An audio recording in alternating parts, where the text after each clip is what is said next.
Society of the Snow is an Oscar-nominated film. It has been nominated for Best International Feature. And going into it, I didn't realize that it was about...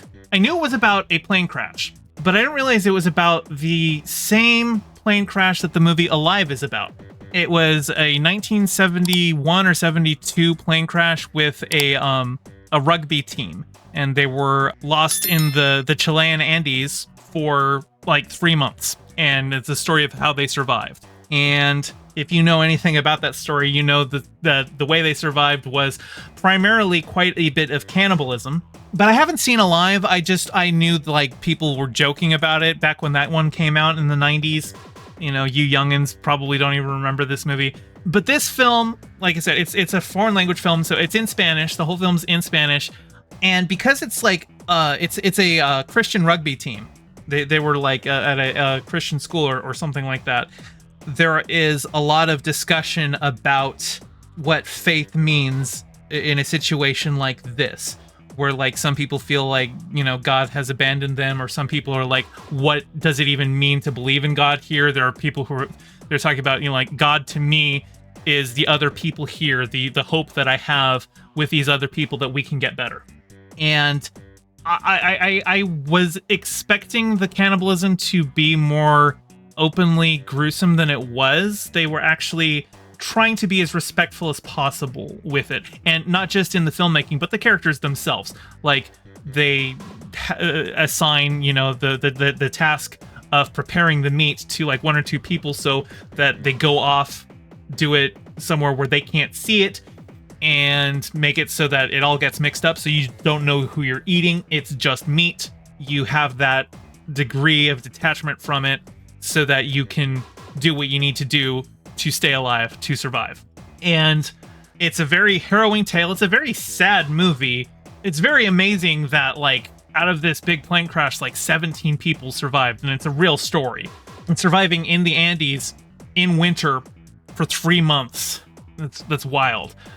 Don't go into it expecting a good time. It's a very sad movie with a lot of death and a lot of just dealing with harsh realities. But it does, you know, end with a bit of hope that, you know, these people did get out. Obviously, you know, some fairly frank depictions of cannibalism in the film. If you're squeamish, I would give this one a pass. But I think it handled the situation very respectfully. I don't think this one's gonna win Best International Feature Film, but I've only seen 2 of the ones that are even nominated for that. I still haven't seen Io Capitano, Perfect Days, or The Teacher's Lounge. I have just seen this one and The Zone of Interest. And between those 2, I think The Zone of Interest is probably going to win. I will say that of the 2 foreign language films that I have seen, both have been stories about really hard subject matter. And like, I'm kind of starting to turn around on my whole rant about, you know, Barbie getting quote unquote snubbed at the Oscars. Barbie has a lot of nominations at the Oscars. That it was just specifically Margot Robbie and Greta Gerwig who got snubbed. But like, the Oscars really do love their misery, and it would be nice to see some stuff nominated that's a little happier.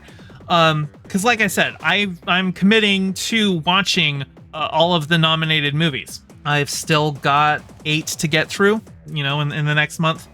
And I really hope there's some happier fare, because I don't know, it's winter. I have seasonal affective disorder. Like, I want to be cheered up, and here we are, a movie about people who are stranded in winter having to eat each other. Like I said, it's a good movie. I want to be cheered up a little bit, you know? So Deathful says Totoro palate cleanser. Look, if Totoro came out this year, that would be great.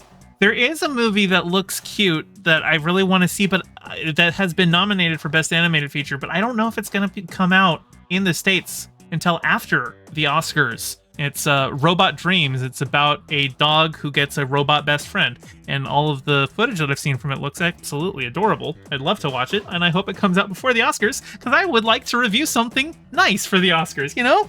Like, the Oscars kind of does have a reputation for their misery porn, and this definitely fits that bill. And I would just you know, you can put on a happy face at the Oscars without being the Joker.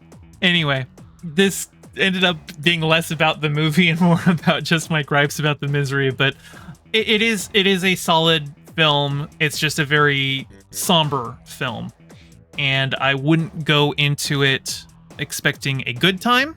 But if you're looking for a movie that's like inspirational and you've got a strong stomach, then yeah, go for it. Hey, thanks for watching. Your view means a lot. Don't forget to toss me a like and subscribe and ring the bell. And drop a comment below telling me what you thought of the video. I stream Mondays and Fridays at 5 p.m. Pacific and Sundays at 2, so catch me live and join in on the convo. You can find all my socials in the description below, and thank you to all my patrons with a very special shout out to my Whaled Shark tier patron Ryan D and my Anemone friend tier patron Piftle Cakes. Your support means the world. Catch you next time.